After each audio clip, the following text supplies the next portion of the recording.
Now इसके अंदर 4 sectors का मतलब होता है now we have a household sector, right, we have firm sector, producer sector, we have government sector also, and we have ROW, rest of the world sector also. So we know that the government pays taxes, right? और government क्या करती है, households को राशन देती है, so they give transfer payments, right. Transfer payments किसको बोलते हैं, फ्री गिफ्ट में देते हैं ना, मुफ्त में राशन देते हैं सरकार हमको। Similarly, government do the consumption expenditure from the government, right?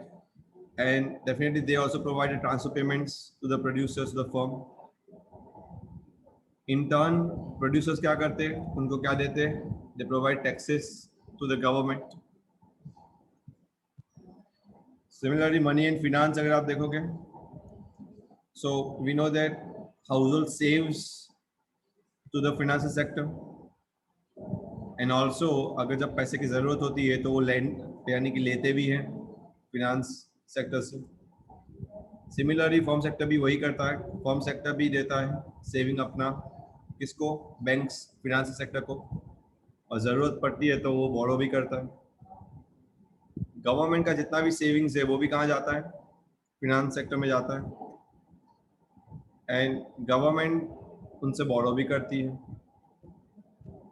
Similarly rest of the world, बाहर की दुनिया यानी कि फॉरेन लोग प्रोड्यूसर से क्या करते हैं, इंपोर्ट करते हैं अगर कोई गुड्स और सर्विस चाहिए तो, और उसके सामने एक्सपोर्ट भी कर सकते हैं, तो उनको एक्सपोर्ट की रिसिप्ट भी मिलती है। तो कहने का मतलब हम एक्सपोर्ट करते हैं और वो लोग इंपोर्ट करते हैं। वो लोग डायरेक्ट हाउस होल्ड सेक्टर को फैक्टर पेमेंट्स करते हैं, यानी अगर हाउस होल्ड सेक्टर लैंड की सर्विस दे रहा है, लेबर की सर्विस दे रहा है, कैपिटल दे रहा है, तो उसके सामने उसको लैंड के रेंट, लेबर को वेजेस, कैपिटल को इंटरेस्ट और एंटरप्रेन्योर को प्रॉफिट्स मिलता है। और वैसे ही नेट ट्रांसफर पेमेंट्स भी मिलते हैं। ट्रांसफर यानी rest of the world sector gift के तौर पे भी देते हैं हमको। सिमिलरली गवर्नमेंट टैक्सेस भी वसूलते हैं गवर्नमेंट प्रोड्यूसर सेक्टर से यानी फॉर्म सेक्टर से। So this will go on and on. All the circular flow activity will go on and on between all these 4 sectors: producers, household, rest of the world sector, and government sector. समझ में आ रहा है ये?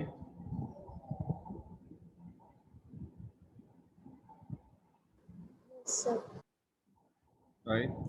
So यहाँ पे हमको अगर 3 sector model है यानी उसमें सिर्फ गवर्नमेंट सेक्टर है, राइट, तो कैसे वर्क करेगा?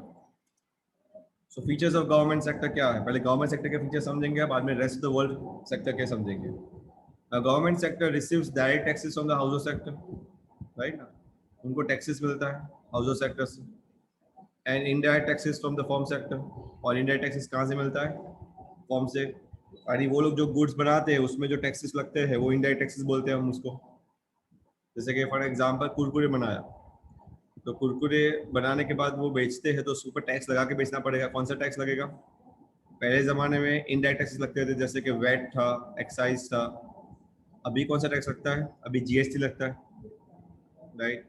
ये सभी टैक्स कौन से बोलते हैं? इनडायरेक्ट टैक्स बोलते हैं, जिससे प्राइस जो होती है वो थोड़ी बढ़ जाती है, और वो टैक्स जाता किसको है? अल्टीमेटली गवर्नमेंट को। Government sector makes a transfer payment, वो ज़रूरतमंदों को गवर्नमेंट हेल्प भी करती है, जैसे कि हाउस होल्ड सेक्टर को हेल्प करेगी राशन देके, और अगर बिजनेस को हेल्प करना है तो सब्सिडीज देगी बिजनेस सेक्टर को, यानी फूड सब्सिडी है, फर्टिलाइजर सब्सिडी है, वैसे देगी। जिससे क्या होगा, हाउस सेक्टर और फॉर्म सेक्टर अपने अच्छे से बिजनेस कर पाएंगे। अगर उनको कोई दिक्कत आती है तो सरकार उनको सब्सिडी प्रोवाइड करती है। सब्सिडी यानी कम दाम में चीज़ें प्रोवाइड करती है, रॉ मटेरियल्स। गवर्नमेंट ऐसा नहीं कि गवर्नमेंट सेव नहीं करता, गवर्नमेंट भी सेव करता है, और अगर गवर्नमेंट कुछ सेव करता है तो that saving goes to capital market. वो कहा जाता है कैपिटल मार्केट में। कैपिटल मार्केट यानी stock market. And even government at times borrow from financial system. उनको अगर पैसे की जरूरत होती है सरकार को, तो वो भी फाइनेंशियल सिस्टम यानी सेंट्रल बैंक के पास से उठा देता है, राइट। सो गवर्नमेंट सेक्टर भी टैक्सेस से पैसा वसूलता है, सब्सिडी से पैसा देता है लोगों को, and in times of need they can borrow from the financial system, and even they can invest in the capital market. Clear हो रहा है? Yes sir. Now fourth sector economy में, ओपन इकोनॉमी में अगर हमको समझना है तो कैसे समझेंगे? So fourth sector economy is an open economy, जहाँ पे हमने देखा कि हर एक सेक्टर एक दूसरे के साथ इंटरलिंक्ड है। So in an open economy there are imports and exports with the rest of the world. Open economy का मतलब ये होता है कि वहाँ पे इंपोर्ट और एक्सपोर्ट हो रहा है, राइट, बाहर की दुनिया के साथ। यानी आप इजीली आप इंपोर्ट भी कर रहे हो गुड्स और सर्विसेज जो चाहिए वो, और एक्सपोर्ट भी कर रहे हो, राइट, अगर आपके पास कुछ एक्सेस में है तो, right. Both the things can happen in the open economy. Today याद रखिए, आज के दिन में अगर हम देखने जाए then all the economies are open economies. हर एक इकोनॉमीज ज्यादातर ओपन इकोनॉमीज ही है। तो इससे हमको समझना है कि ये rest of the world sector यानी कि फॉर्म जो जिसको एक्सपोर्ट करते हैं यानी बाहर की दुनिया, फॉरेन सेक्टर जिसको हम बोलते हैं, उसके फीचर्स क्या है? What is the features of rest of the world sector? Rest of the world sector को फॉरेन सेक्टर भी बोलते हैं और हम उसको एक्सटर्नल सेक्टर भी बोलते हैं। क्या बोलते हैं? External sector. एक्सटर्नल यानी बाहर के लोग। याद रखिए कि जब भी हम कुछ चीज एक्सपोर्ट करते हैं यहाँ से, right, so this external sector make the payment to the firm sector. वो क्या करता है? पैसा देता है। किसको देता है? फर्म को देता है। जैसे फॉर एग्जांपल हमने यहाँ से मैंगोज एक्सपोर्ट की यूके को, तो यूके के लोग क्या करेंगे? यहाँ के फार्मर को पैसा देंगे, right. So we say in economics as external sector makes payment to the firm sector for export. वैसे ही अगर हम इंपोर्ट करते हैं बाहर के कोई गुड्स, जैसे कि आईफोन इंपोर्ट किया हमने बाहर से, so such external sector gets payment for imports. हमसे वो इंपोर्ट, हम अगर इंपोर्ट करते हैं तो हमसे वो इंपोर्ट का पेमेंट भी लेते हैं, right. So this sector gets payment from the firm sector. वैसे ही household sector exports factor services to the rest of the world sector.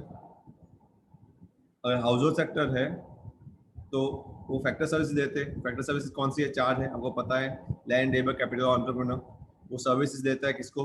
दुनिया को, वर्ल्ड सेक्टर को, और उसके सामने उनको पेमेंट भी मिलता है, पैसा भी मिलता है। So external sector makes net factor payments to the household sector. वो लैंड पे रेंट, लेबर के पे वेजेस। तो फॉर एग्जांपल अगर आप अमेरिका में कहीं पे जाके सर्विस देते हो या फिर घर पे बैठे बैठे अमेरिका में सर्विस देते हो, right, then definitely you get what? You get factor payment in lieu of it, instead of it. Clear है? Yes, विस्मय बेटा। सर हम यहाँ से मैंगो एक्सपोर्ट कर रहे तो उनको भी जीएसटी भरना पड़ेगा ना? नहीं, यहाँ से मैंगो जब एक्सपोर्ट आप करते हो डायरेक्टली, अगर फार्मर लेवल पे करते हैं तो जीएसटी नहीं भरना पड़ता। अगर वो डिस्ट्रीब्यूटर पे जाता है तो फार्मर को, GST is a tax for India only, it is not a tax for outside countries. वो टैक्स बाहर के लिए नहीं है, समझ में आ रहा है? पर अगर यूके लोगों ने यूरोप में अगर किसी ने ड्यूटी लगा दी है तो वो ड्यूटी भरनी पड़ेगी, राइट। पर अगर फॉर एग्जांपल जैसे विस्मय ने सवाल पूछा कि हम यहाँ से एक्सपोर्ट करते हैं यूएस, तो अगर फार्मर एक्सपोर्ट करे तो बात अलग है, पर अगर उसमें भी कोई रिटेलर या डिस्ट्रीब्यूटर एक्सपोर्ट करते हैं तो अगर वो फार्मर के पास से लेते हैं तो डेफिनेटली उनको जीएसटी भरना पड़ेगा। ये टेक्निकली राइट चीज है, राइट, उसके बाद ही एक्सपोर्ट हो सकता है। वैसे भी मैं बता दूं, जीएसटी आएगा सब गुड्स के लिए, अभी है नहीं, तो काफी एग्रीकल्चर प्रोडक्ट्स जीएसटी से भाग आते हैं, वो भी मैं बता दूं आपको। So they are not included in the GST right now, right, but this is just for an example that we, for the sake of example, we are learning this. Clear है बेटा? Okay, now circular flow 3 sector economy में कैसे move करता है? So let's understand, अगर 3 sector economy है तो producers factor payment करेंगे हम 4 सेक्टर के बाद 3 सेक्टर की भी वापस देख लेते हैं एक बार। और उसके सामने हाउस होल्ड कंजम्पशन खर्चा करेगा, सिमिलरली हाउस होल्ड टैक्सेस पे करेगा, राइट, एंड उसको सामने से क्या मिलेगा, राशन पानी मिलेगा गवर्नमेंट से। वैसे ही फॉर्म सेक्टर भी टैक्सेस पे करेगा, उनको क्या मिलेगा, सामने सब्सिडी मिलेगी, जैसे कि expenditure on goods and services जो करते हैं उस पर सब्सिडी उनको मिलेगी, राइट। सिमिलरली दोनों फिनांस, सेविंग और बोरोइंग भी करेंगे, और इवन गवर्नमेंट भी सेव और बोरो करेगा, राइट। तो this is a 3 sector economy, 3 sector में मूवमेंट ऐसे होती है। यहाँ पे सर्कुलर फ्लो समझने के लिए एक डायग्राम नहीं, बहुत सारे डायग्राम्स हैं, राइट। तो जब मैं आपको ये वीडियो दूंगा तो आप ये इस पे से कोई भी डायग्राम उठा के कर सकते हो। The different ways of presenting it. आपकी बुक में, अगर आप टेक्स्ट बुक में देखोगे एनसीईआरटी में, या फिर आप सरस्वती पब्लिकेशन में देखोगे, या फिर आप संदीप गर्ग में देखोगे, तो आपको ये तरह का डायग्राम दिखेगा, राइट। ये डायग्राम सबसे इजी है बनाना, तो आप ऐसा डायग्राम भी बना सकते हो, राइट, सर्कल करके। पर डायग्राम बना के ट्राई करना, अगर एग्जाम में ऐसा सवाल पूछा जाता है आपको, तो आपको डायग्राम बनाना पड़ेगा। क्वेश्चन का आंसर तो लिखना ही है, साथ साथ डायग्राम भी बनाना है बेटा। एक ये दूसरा डायग्राम है, तो बहुत सारे डायग्राम मैंने यहाँ पे दिए गए हैं, right. In different way you can show, right, your diagrammatic presentation. ये भी एक तरह का डायग्राम है, fine. Now let's understand the circular flow of income. Circular flow of income याद रखिए, बेसिक 2 सेक्टर इकोनॉमी के अंदर कैसे होता है, हाउस होल्ड फर्म को देता है एंड फर्म फैक्टर पेमेंट करता है हाउस होल्ड को, और ये चलता रहता है, क्योंकि हाउस होल्ड जो खर्च लेगा वो फर्म की इनकम बनेगी, अब फर्म जो खर्चेगा यानी पेमेंट के लिए, वो हाउस होल्ड की इनकम बनेगी। हाउस होल्ड का एक्सपेंडिचर फर्म की इनकम, फर्म का एक्सपेंडिचर हाउस होल्ड की इनकम, और ये चलता रहेगा, ये सिलसिला कंटिन्यूस है। That is why it is called circular flow. पर अगेन यहाँ पे एक चीज समझनी है कि अगर हाउस होल्ड सेक्टर उसमें सेविंग करने लग गए तो क्या हो जाएगा, there will be leakage in economy, right. और इसके लिए क्या करना पड़ेगा, ये ध्यान रखना पड़ेगा, जैसे ही सेविंग होता है तो बैंक के द्वारा उसको इन्वेस्टमेंट भी करवा देना पड़ेगा। जैसे हमने समझा था कि saving should be equal to investments, तो अगर सेविंग हो जाता है ज़्यादा तो इन्वेस्टमेंट करके उनको लीकेज को भरपाई भी करना पड़ेगा। वैसे अगर टैक्सेस आ गया तो टैक्सेस लीकेज है, तो सरकार को क्या करना पड़ेगा, गवर्नमेंट एक्सपेंडिचर करना पड़ेगा, यानी सरकार ने अगर टैक्स वसूला है लोगों के पास से, then definitely they have to give it back as a form of expenditure. कैसे देंगे, सब्सिडी के तौर पे देंगे, राशन के तौर पे देंगे लोगों को। वैसे ही अगर इंपोर्ट किया है हमने, कोई चीज़ मंगवाई है बाहर से, जैसे हम लोग काफ़ी टेक्नो से भी प्रोडक्ट्स मंगवाते रहते हैं बाहर से, दुनिया से, तो हमको बाहर को एक्सपोर्ट भी करना पड़ेगा। जब तक हम एक्सपोर्ट नहीं करेंगे तब तक हमको फॉरेन एक्सचेंज नहीं मिलेगा, तब तक हमारा इंजेक्शंस नहीं बनेगा, हमारे वहाँ पे लीकेज ही होता रहेगा, right. So liquid leakage should be equal to the injections, ये भी जानना जरूरी है। योर लीकेज और ये इंजेक्शन है, जो नीचे वाले जो है वो सब लीकेज है, ऊपर वाले जो है वो इंजेक्शंस।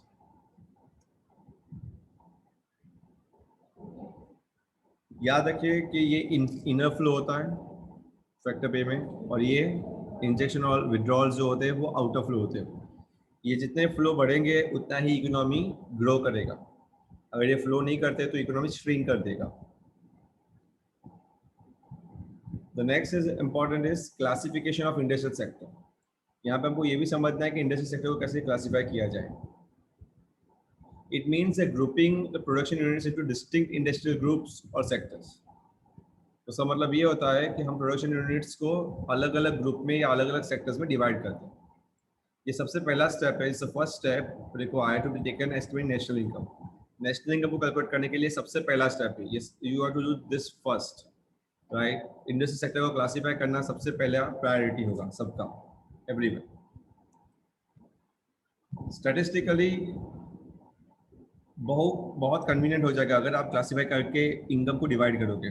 सी आप लोगों की इनकम फाइंड करना चाहोगे नेशनल इनकम में, सबके लोगों को पूछोगे, so there are crores of people, and how can you get to know कि कितनी इनकम है, और चलो समझ में आ भी गई आपको, let's say आपको रजिस्टर मिल भी गया, and it's very difficult to calculate, right? The entire addition is too big. So statistically अगर आपको convenience से नेशनल इनकम फाइंड करनी है, then divide into the industrial sectors, different sectors of the industry, and then हर एक production unit का separately find out करो, right? To estimate a national income projecting the group of similar production units के साथ में करो, rather than separately मत करो. It is now a matter of general practice to group all the production units of the economic territory to 3 broad groups. और ये आपको पता ही है कौन से 3 ग्रुप में डिवाइड किया जाता है, primary sector, secondary sector and tertiary sector. ये हम फर्स्ट सेक्टर से पढ़ते आ रहे हैं इंडियन इकोनॉमिक डेवलपमेंट में, कि हर एक इकोनॉमी में 3 सेक्टर होते ही हैं, और जब भी हम ये ग्रुप करते हैं सेक्टर्स वाइज, तो ये 3 सेक्टर में पूरी इकोनॉमिक एक्टिविटी को डिवाइड करते हैं, primary sector, secondary sector or tertiary sector. Each of these sector can be further subdivided into smaller groups. हर एक sector और small group में divide हो जाता है depending upon the requirement. और उसके बाद slowly we find the national income. तो national income find करने से पहले classification of industry sector बहुत ही जरूरी है, right? हम primary sector, secondary sector, tertiary sector हम कल से समझेंगे, right? That's it for today. I'm not going to go further than this. आज आपने 4 sector model समझा, right? Now I want you to learn this, and I'm going to ask a question on the basis of this tomorrow.